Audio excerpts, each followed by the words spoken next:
To get the dash speakers out, grab your pry tool, careful flat ones possible. Just start going around the grill.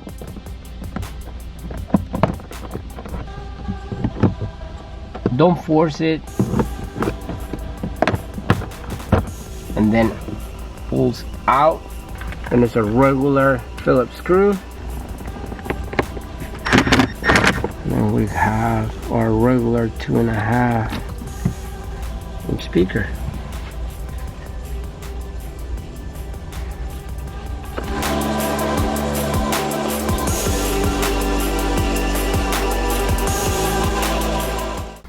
For the dash, it has these little 2-inch things. The biggest complaint we get from cars that have these in it is that they don't have that tick, that tweeter, that sound. And so replacing this little driver here, which even though we call it a 2-inch, it's a little bit smaller than that. It's like 1 3/4. It's a tiny driver. It's made to act like a tweeter. It has a really high capacitor on it. Cross it over very high like a tweeter. This guy we are going to make a bracket on the laser for so that we can mount this bracket into it and get it into place. Now, one of the nice things about this speaker here is that it does come with this cool mount on the top, which you can repurpose if you need to. To make this bracket, we're going to go over to the laptop. I think we may already have this one scanned in, which is nice. It'll speed it up, but we'll go through the whole process and show you how it's done. So the first part in replicating any speaker, whether it be this one or anything else, is to take this over to a scanner, put it on top, scan it, and get our image here that we're looking at. This will allow us to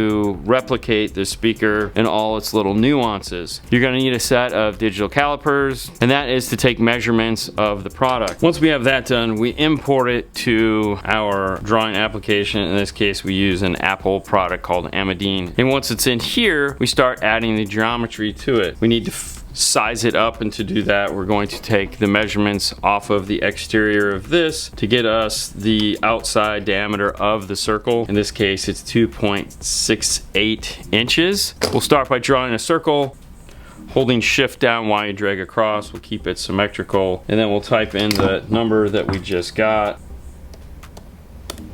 That will scale it up appropriately. I like to change the color so it makes it easier to see over the black and white speaker image. Drag it into place, do a little bit of fine adjustment on it so that it is where it needs to be. And then we can scale up or down our image so that it matches this size of the shape that we're doing. Once everything is to scale and we're ready to start our design, the last step before we actually start creating is adding in some XY axis to give us our center point. This is important. You want to make sure you always have your center point of the speaker. It'll help you line everything up in the end. Now we can start adding on the rest of our geometry to finish off this shape. In a couple minutes we'll have the full exterior of it. At that point we could shut off our image, and when you compare it to this, you should have the same look and feel. Next, we need to figure out how big our circle in the center has to be to mount this tweeter.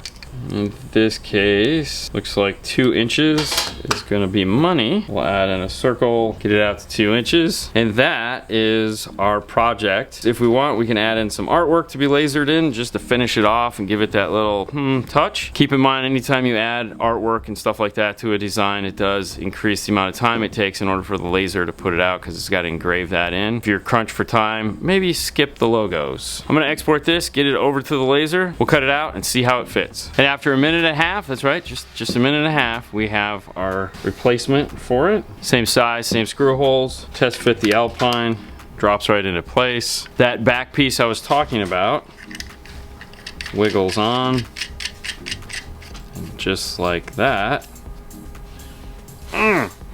We have our tweeter mount, and then we can angle this to do whatever we want. So once we get it into the dash, we'll add a little bit of angle to it to aim it up the windshield a tad. The next step is to add in this little passive crossover here to it, because we're not going to be doing an active system. And what Alpine does is it gives you like 3 feet of wire with this suspended in the middle, and then there's another almost 1.5 feet, 2 feet coming off of the tweeter, which is cool if you need that kind of stuff. What they do at the connection point is there's a short and a long on both sides, and a male and a female. So it's designed to go together, and it offsets, it staggers it, which is really nice. Alpine does a really good job of staggering their connection points, which I love. But in this case, we don't need it quite this long. We only needed it about 6 inches. For that, we're gonna cut this and solder it together. Now, the one pro tip at this point is make sure that this can fit underneath the tweeter in the dash. A lot of the times you're like, yeah, no problem, make this short, and then you realize that like there is no space at all for this in the dash, which is why this comes with such a long wire. So before you do what I'm about to do right here, check to make sure that this will fit there again underneath or around the speaker with the appropriate length of wire. If it doesn't, you know, you got to take it all apart and start over, which sucks. This will be using some 1/8 inch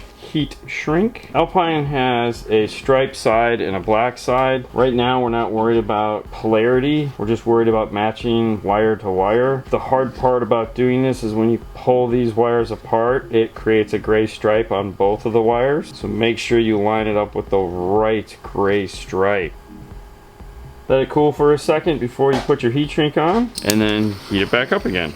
If you'd like to plug in with aftermarket plugs to the factory, Metro makes the 728110, which is this guy right here. There again comes with 3 feet of wire on it. One thing about this particular harness that is important, and why you may want to use this specifically in the dash, is a lot of the times in these Subaru / Toyota, which this is a Toyota harness, how it's wired in is it's using this dash speaker here as like a Y. There's 4 wires inside of this, so the positive and negative come in, and then the positive and negative go out. And if you remove this and just hook up 2 wires, then you're not going to get audio, which is kind of a bummer, and you'll be struggling to figure out what the heck is going on. On the end of the wire here, it has the fat side and the skinny side. The fat side is positive. This is made to clip onto these extra set of terminals on the mid base, but in this case it can't do that because, well, they're in 2 separate parts of the car. These are in the door, these are in the dash. But what it does for us, it tells us which one is positive and which one is negative. In this case, the light gray stripe is the negative. On the Metra, we have black and white. Black is negative and white is positive. To finish this off, I'm gonna use some exterior tested tape, and this is our finished tweeter to go up into the dash. Driver or passenger, really doesn't matter. I'm gonna get this over to Fernando so that he can get this up into the car. Fernando has the speaker all set and ready to go, screwed into place. He's also using the factory speaker plug adapter. This is a Toyota plug, even though it's a Subaru, they use Toyota plugs. It's all mounted in, wires taped up and secure.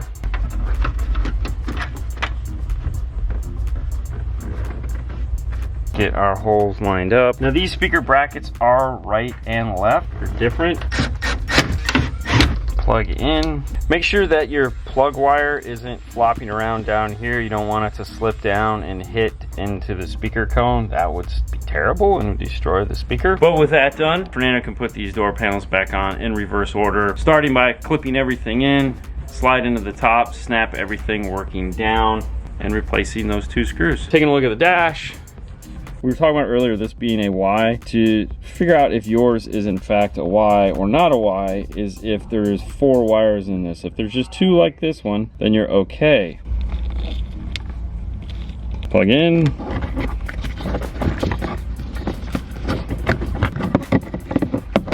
Spin this around to where it goes the right direction. Replace your 2 Phillips screws.